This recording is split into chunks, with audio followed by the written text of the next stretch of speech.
When OS2 first came out, it didn't find a lot of acceptance nor a lot of support from software developers. But much of that is changing now, as the attendees at this OS2 conference here at the San Jose Convention Center are finding out. There is growing software support and increased acceptance among PC users. Today, we'll take a look at OS2 on this edition of the Computer Chronicles.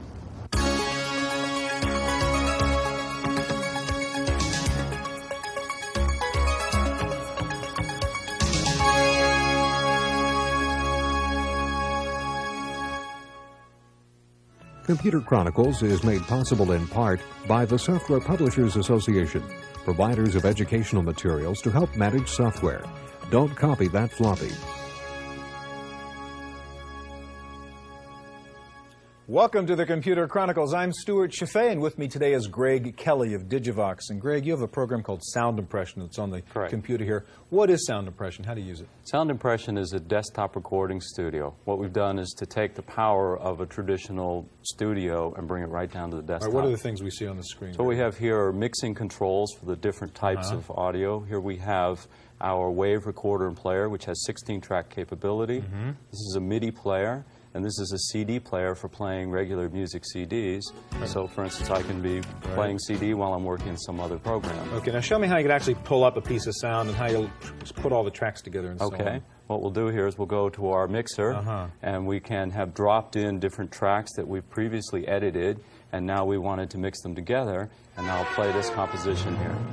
We've got a bunch of sound effects. So these are just different sound effects that we mix together. All right, now the point when showing this is that when Sound Impression first came out, it came out to run under Windows. Correct. You have a new version that's going to come out and run under OS2 version 2.1, and you say it will run better under OS2 than it does under Windows. I want to ask you why. Well, we're very excited about our OS2 version. The power of OS2 with its multitasking capability will give us capabilities that we presently don't have under Windows to accurately synchronize video and sound. So really, for the multimedia author, is the platform they want to use. Okay, today we are going to look at IBM's OS2 operating system to see its features and to help you figure out if it's a platform that makes sense for the kind of work you do. One of the big issues for any operating system is how much support is there out in the software development community. To check out OS2 support, let's go back to that Windows OS2 Expo being held at the San Jose Convention Center. IBM currently lists 1,200 applications developed specifically for OS2, but many of those are aimed at small, vertical markets. One of the first mainstream programs to hop on the OS2 platform is a word processor called Describe. The new Describe 4.0 takes full advantage of OS2's 32-bit architecture. Describe's CEO Alan Katzen says OS2 is a developer's dream. Most people who develop OS2 products and go onto other platforms and prefer developing under OS2, especially Windows products. As far as the capabilities of work OS2 and how it benefits us, because it's a multi-threaded, multitasking type operating system and now a 32-bit operating system, gives you a lot of power and capabilities that you don't have in other platforms. Other major developers who are now supporting OS2 include WordPerfect, Lotus Development, Computer Associates, Corel, and Micrographics. Their entry into the world of OS2 represents a major breakthrough. There's a real market there. They believe there's a market there, and them coming over, although it's going to give me headaches from a competitive standpoint, it will bring some credibility, and that's going to help us as well. Software developers say the key ingredient to increased OS2 application support is going to be better tech support from IBM. From a developer's point of view, it's more pleasurable to program for Presentation Manager, but there are less tools. Not all the tools in this show will work with OS2, but they certainly all work with Windows. So that's one reason that companies don't go to OS2, because there's a smaller choice for development tools. For the Computer Chronicles, I'm Jonelle Patterson. Oh, you got it. And then this hard disk like slides right out and you can pop a new one. You got more bolts to pump in there.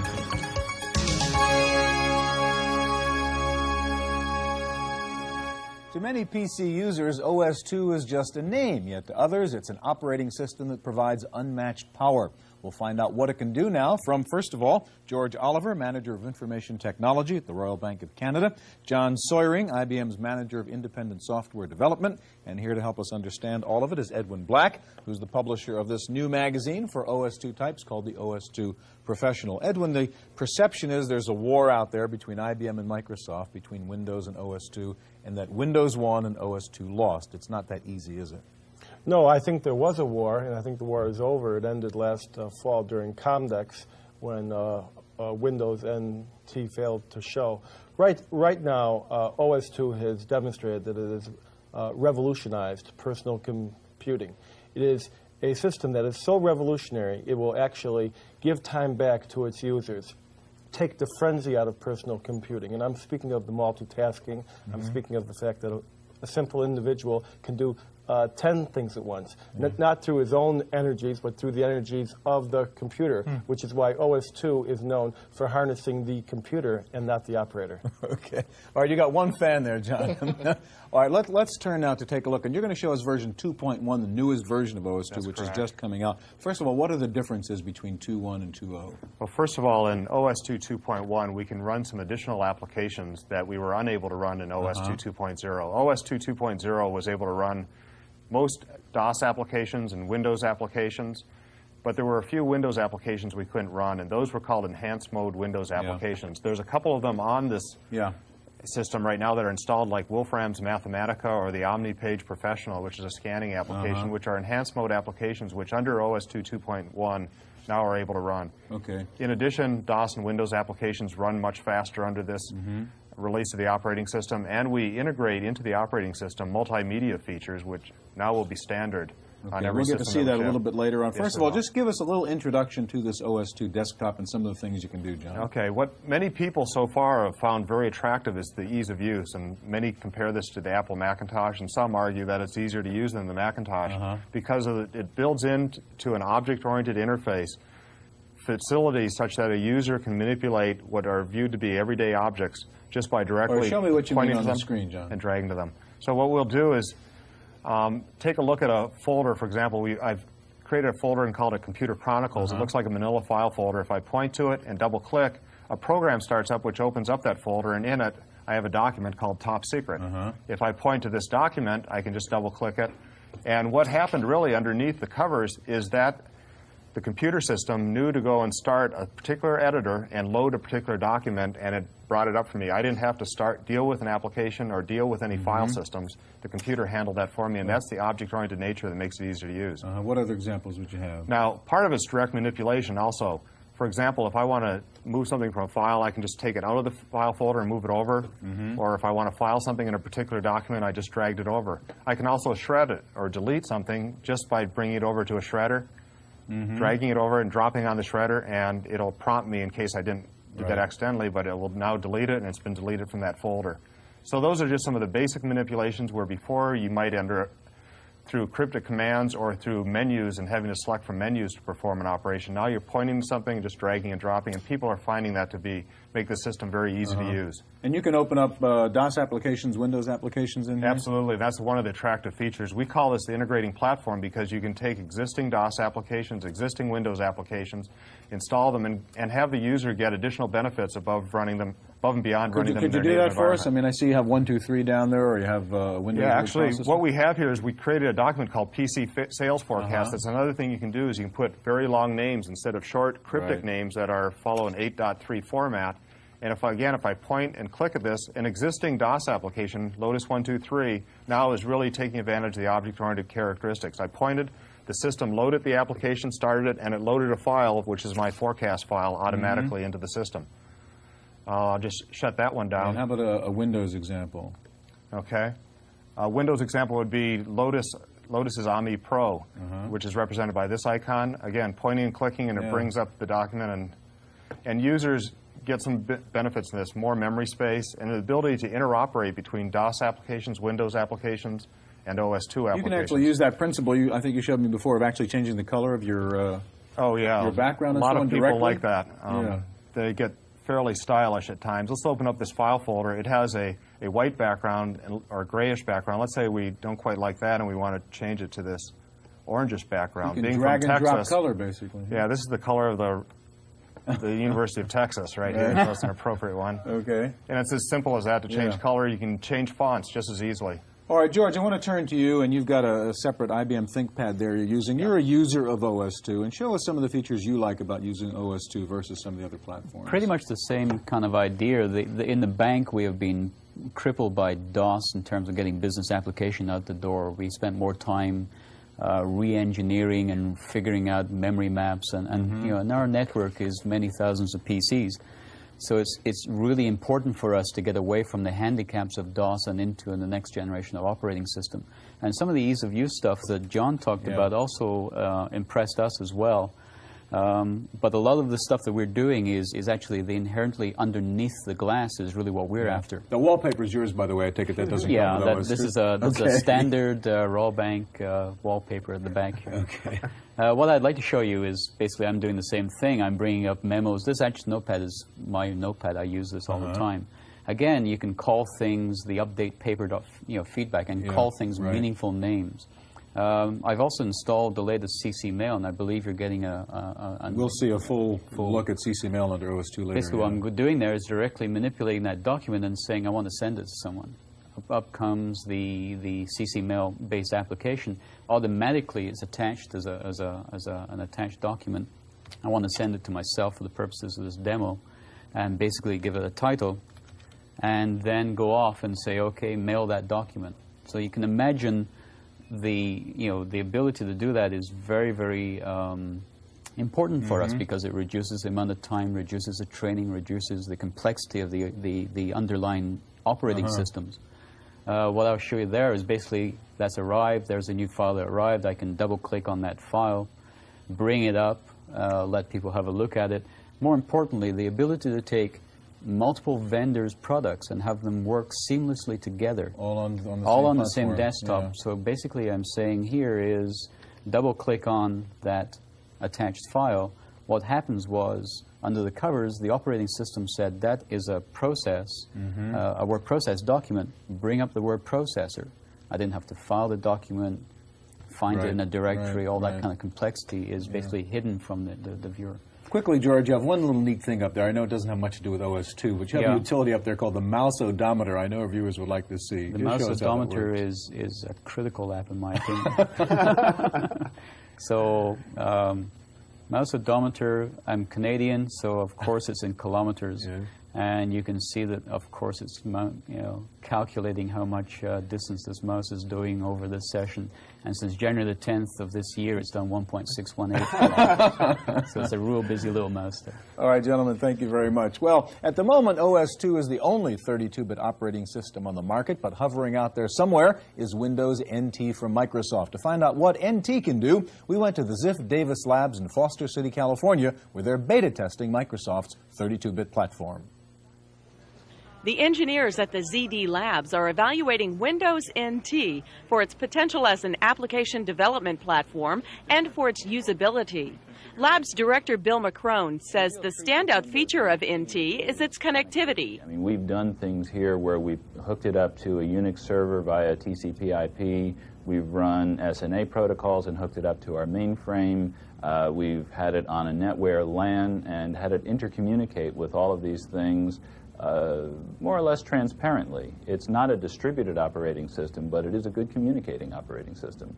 The 32-bit architecture of Windows NT makes it similar to IBM's OS2 in multitasking and multi-threading capability.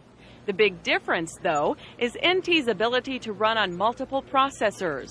The lab's test manager, Bob Kane, says this will spawn a whole new class of multiprocessor file servers. Right now, given the state of the 486 and the soon-to-be released Pentium processors from Intel, the R4000 processor from MIPS, the Alpha processor from DEC, that we are going to see a wave of hardware that is just waiting for applications in an operating system to be able to exploit their capabilities. And NT is going to be the operating system across all those platforms that will be able to do that. Other advanced features expected in the finished version of Windows NT include the NTFS file system, individualized login capability for workgroup members, and increased power in applications like spreadsheets and CAD programs. For the Computer Chronicles, I'm Jonelle Patterson.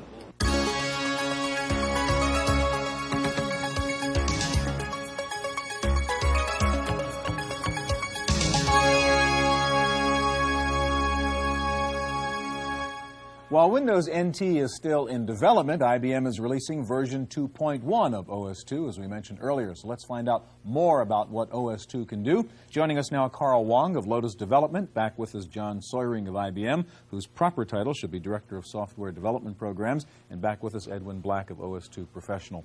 Carl, let's turn to you. And Lotus, I guess, is doing a lot supporting OS2 with some of your applications, aren't you? That's right. We've been shipping 1.2.3 for OS2 and Freelance for OS2 for a couple of years now. And we'll also be shipping AMI Pro as well as CC Mail for OS2 in the first quarter of this year. Okay, we saw a little bit of CC Mail running under OS2 before, but show us some of the features of CC Mail, in particular those that come out under OS2 that we wouldn't otherwise see. Sure. What I'll be demonstrating here is CC Mail for the OS2 Workplace Shell. And what we're looking at right now is the CC Mail folder that installs upon the Workplace Shell. Now, instead of having one single exe, as we do in other environments, in the Workplace Shell, we've actually taken the functionality of email and broke it out into separate Workplace Shell objects. So other functionality items that people might be familiar with, such as directories and inboxes, are in the folder. And since they are true Workplace Shell folders, I can go ahead and just drag and drop them out to the desktop, where I might want to normally have my inbox. And we can go into the inbox just by double-clicking. And here we have our inbox. It's very much like a traditional email system. You can see who the message is from, the date, the size, the subject. To look at a message, we just double-click. And here's the actual message window. This happens to be a message from user Denise to myself, and it says asking for some sales forecast figures. Now, I could go ahead and normally reply to the message like I normally would in any other email system, but to take advantage of the Workplace Shell that IBM has provided us, we can do drag and drop. So I have also to show you something new down here at the bottom, something called the message template object, which works as a template under OS2. And I'll double-click to show you here what a message template object can do. In this case, this message template object is pre-addressed to go automatically to the sales group with a predefined subject. Now, if I wanted to go ahead and reply to Denise for her request for sales figure numbers, I can just go into my OS2 folder on the particular project we might be working on, take that particular file that I'm looking for, and actually drag it on drop and top of the message template object here, and notice that it's already pre-attached, all ready to go, and it's already pre-addressed to the sales group, the numbers, and because it is a Workplace Shell object, I can actually go back in here again and do a commonly used text item that I have here, take the message, and send it off. So you can see by having taking advantage of the Workplace Shell, we've actually cut down on some of the user requirements and training. It's that easy to actually create a program. What about multi-threading here? Well, the whole program is full 32-bit and fully multi-threaded. I showed you an example here. Let's go ahead and look at our folder list. And here happens to be a folder here with about 400 messages. If I wanted to copy all those messages to another folder or maybe print them, which is a common user requested feature, we can actually go ahead and take this. I'll just show this by dropping that in my follow-up folder here. Notice that a little status bar comes up and it tells you it's copying. Because it's fully multi-threaded, under OS2 I can go off and do other things. I can look at my hard drive here. I might go out, notice that I'm doing other things. You'll notice it's just chugging away. That's great. And this is something you just would not be able to do under Microsoft Windows. Right. Okay, John, let's turn back to you. And one of the things you can do with OS2 is something you say which is better than QuickTime, better than video for Windows, what you call Ultimotion. Explain what it is and why it's better than QuickTime. Okay, first of all, in addition to being able to run this current 16-bit applications designed for DOS or Windows 3.1, we built a lot of additional technology into OS2 to enable new applications, the next generation of applications, much like what Carl's been showing. But we've come up with one that IBM currently has in beta test called Ultimotion Matinee. And I'm going to give you a little demonstration of it. Before I go into it, what we're going to see on here is very high resolution. The resolution of this is 240 pixels vertically, 320 horizontally. And that compares to the state of the art today in the industry on PCs of 160 times 120, or 4 times the density of the resolution. Also, this has a capability without any hardware assist, not only to play full motion video and the audio, which we'll see very soon and listen to very soon, but also capture in real time. And no other product in the industry that we're aware of can do that with software alone. And this is just an example of the quality that you can get. And how many frames per second can we run through? Now, this is running at 24 frames per second, where the other products in the industry tend to run at about up to 15 frames per second. The other thing that you're seeing is that with a different audio clip, that the audio is right in sync with the video. If you had a human speaking, the words would be coming out in sync with the lips. And why is that? Why can you do that? With OS2, we have a capability called multi-threading, where through the video is on one thread, the audio is on the other thread, and we have items in the operating system allowing us to synchronize the two threads. One of the wraps on OS2, John, is the hardware it takes to support it and run OS2. How much of a problem is that? What do you really need to run OS2 on your PC? Well, OS2 will start off with any 32-bit Intel-compatible processors, like a 386SX or larger. It will run with 4 megabytes of memory, but we typically recommend 6 megabytes or more of memory. And the minimum amount of disk space required is about 18 megabytes, though some people have been able to pare that back down to about 12 megabytes. That's comparable to installing DOS, Windows, and some other facilities in, which would take up a comparable amount of space. But in this case, you don't need to add DOS or Windows. It's already built into OS2 version 2.1 as well as 2.0. Right. That's right. Edwin, what do you think? I mean, are we going to see software support like Lotus is obviously providing to OS2 so that there'll be more of a balance out there in the world between OS2 and Windows? Or somebody going to win this war? What do you predict now? Well, I think right now there are millions of people who are able to use OS2 with their existing DOS applications just through a DOS window. I myself use 5 or 6 at any given time, and our cover story this month in OS2 Professional is about that very feature. The question is whether the explosion of wonderful applications like we've seen here today is going to occur sooner or later. The fuse has certainly been lit, and whether it's going to be a short fuse or a long fuse is something that really the public is going to see, I think, in 1993. Okay, gentlemen, thank you very much. Very impressive stuff. That's our look at OS2. Stay tuned now for this week's computer news on Random Access.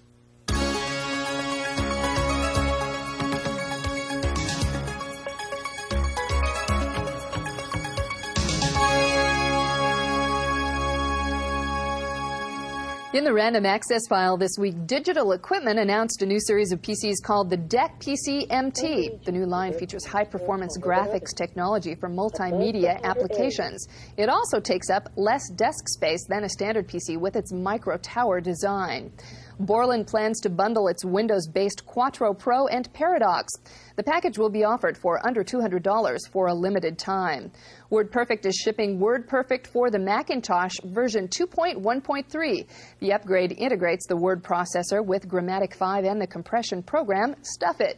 Canon has cut prices up to 30% on its entire line of bubble jet printers. At the same time, they're offering a $50 rebate on the BJ200 desktop printer till May 31st.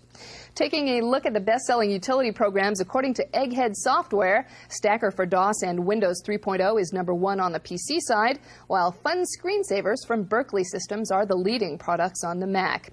It's tax time again, and we have a special report from Stuart Chaffee on what the IRS has to say about doing your taxes on your computer. There are many ways to file your tax returns these days. Fill in the forms and mail them, do them on your computer, or just punch in the information directly to the IRS on a touch-tone phone.